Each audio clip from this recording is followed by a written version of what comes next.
Hello guys, welcome to PYNQ FPGA Development with Python and VIVADO. We are from Digitronics Nepal and Logictronics.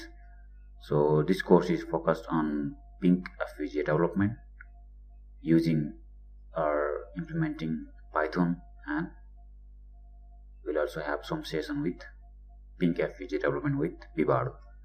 So here is our course overview. In first section we have some architecture overview section, so we will talk about ZYNQ 7000 architecture or PYNQ architecture.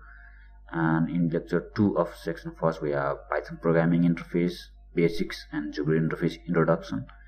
Lecture 3 is overview of PYNQ, and in section 2 we have development flow of PYNQ. In this section we have how to download, install and set up PYNQ FPGA board, and we will also review about the Jupyter notebook, and we will review about the how to create basic project with Jupyter interface for PYNQ FPGA, and we'll also have a lab session of implementing basic GPIO interfacing with PYNQ. And in section 3 we have Python development with PYNQ. So in this Python development flow we have Python programming basics, Python functions, libraries, and we have a lab session of image processing with PYNQ, and we'll have two different examples in this lab 3.1.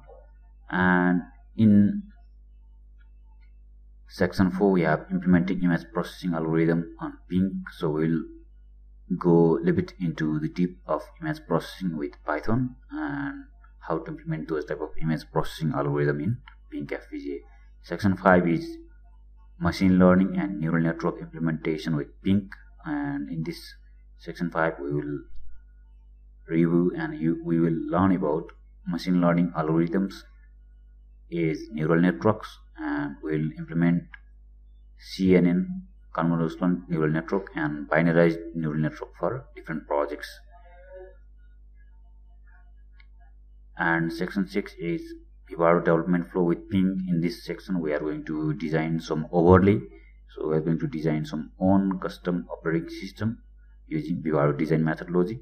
We have lab session of accelerating Python functions with PYNQ and creating overlay for PYNQ with VIVADO. So we have two lab sessions in section 6. Section 7 is actually hardware interfacing with PYNQ. So we will also talk about some sensor interfacing. This is a little bit advanced section. And section 8 is bonus lecture. We will talk about advanced project with PYNQ FPGA, and we will have some resource centers and links. So after completing this course you will be able to learn about the architecture of PYNQ, development flow, Python programming, PYNQ overlay methodology, installing Python, OpenCV libraries in PYNQ, and implementing image processing algorithm with PYNQ FPGA in Python. So another main important learning or objective of this course is implementing machine learning libraries. So you will able to learn about and implement about machine learning libraries, basically artificial neural networks on Python programming language, and implementing those on PYNQ FPGA board. So guys, sign up for the course and we'll meet you in the course. Thank you for watching.